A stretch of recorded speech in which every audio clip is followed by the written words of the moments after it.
Alors bonjour chers souscripteurs de la Nouvelle France Libre, j'espère que vous allez bien. Alors aujourd'hui on va un peu changer, je vais faire une vidéo, d'argumentation, voilà. C'est bien les enquêtes, c'est bien les faits, mais là on va réfléchir un peu ensemble, sur une question, qui m'est venue récemment puisque j'ai interviewé JG Malirakis et on a abordé cette question donc: «Les poutinistes sont-ils pires que les pétainistes?» Alors plus personne, n'est pétainiste aujourd'hui et pour cause.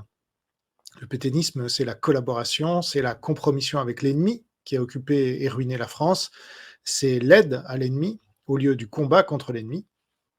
Pourtant, aujourd'hui, le courant collaborationniste, hein, qui était dominant en 1941, c'est l'historien Henri Amouroux qui avait écrit ce livre «40 millions de pétainistes», eh bien, il est redevenu dominant. On pourrait l'appeler poutinisme, même si moi je l'élargis, comme vous le savez, à la Chine communiste et à leurs alliés, islamiques. Donc, les poutinistes vont-ils rester dans l'histoire de France comme pires que les pétainistes? Eh bien, c'est ce qu'on va analyser ensemble si vous le voulez bien. Alors, je vous passe l'extrait dont je vous parlais.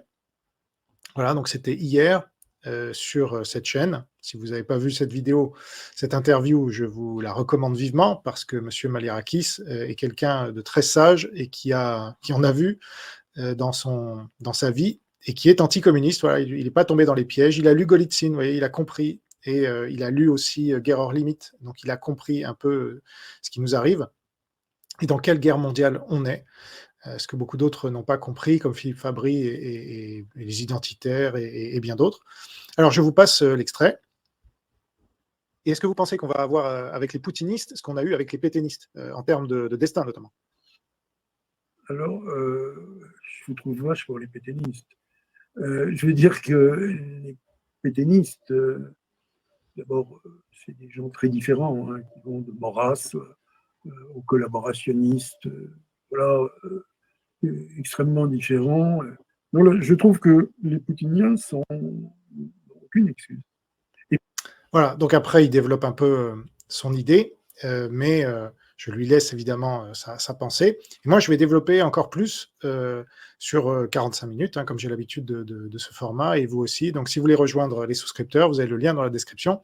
Et donc on va se poser la question ensemble pour savoir si ces fameux poutinistes, déjà qu'est-ce qu'être poutiniste dans la France de 2024, qu'est-ce qu'être pétainiste dans la France de 1941. On va revoir un peu les contextes, parce que c'est important de ne pas sortir les faits de leur contexte, hein. À l'époque, ils n'avaient pas Internet comme aujourd'hui, donc on ne peut pas s'informer aussi bien qu'aujourd'hui.